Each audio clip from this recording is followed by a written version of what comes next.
Hey there, it's KCG again. Nice to see you. Yeah. Well, as my friends and a lot of people who aren't my friends very well know, there are a lot of things in this world that bother me. They bother me so much. And instead of taking it out on my friends all the time, I'm going to take it out on some random people on the internet that I'm never going to meet.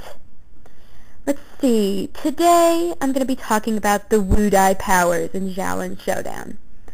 Am I the only one that thinks that Clay's getting a little gypped? I mean, come on. It's like Wudai Neptune, water, and you think of like this big water planet, and it's like, oh no, I'm being attacked by a giant water planet. And then by the time you're done thinking that, you're like drowning while just standing there.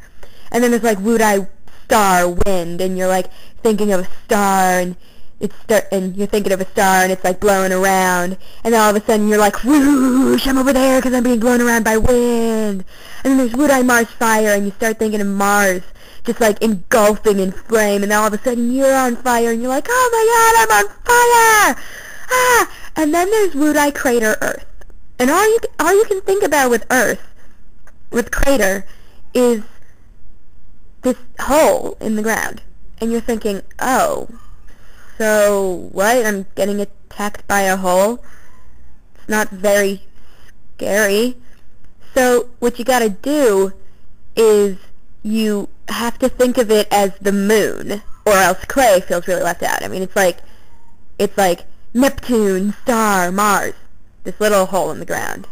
No, it needs to be a moon crater. That would rock, because like no one knows where those moon craters came from. I mean, a crater on Earth, it'd be like someone dug it up, or like a dinosaur stepped there a long time ago. But on the moon, unless there are like space dinosaurs, which there could be, but we're going to pretend that there's not.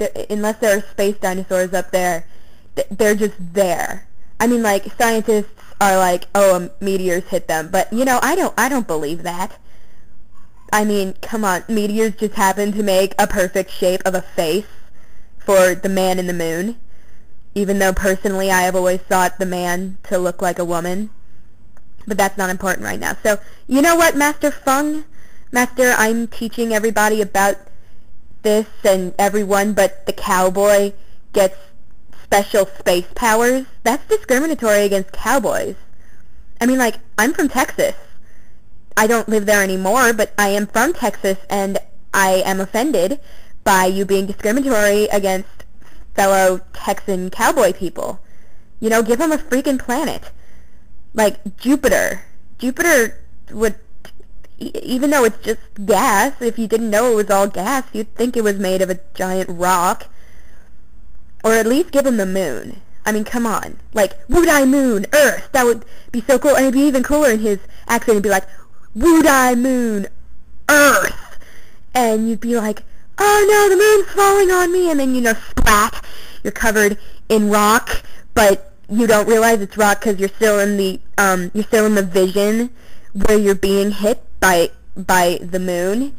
So, you know, you're laying there under a pile of rubble, of rock, and you're like dying, but all you can think of is how you're kind of happy because the entire moon's on you, and you can, like, if you're a guy, you can start making out with the woman in the moon, because I swear, that's a woman. Have you ever looked at it? It has eyelashes and, like, big, plump lips, people. That is not a man.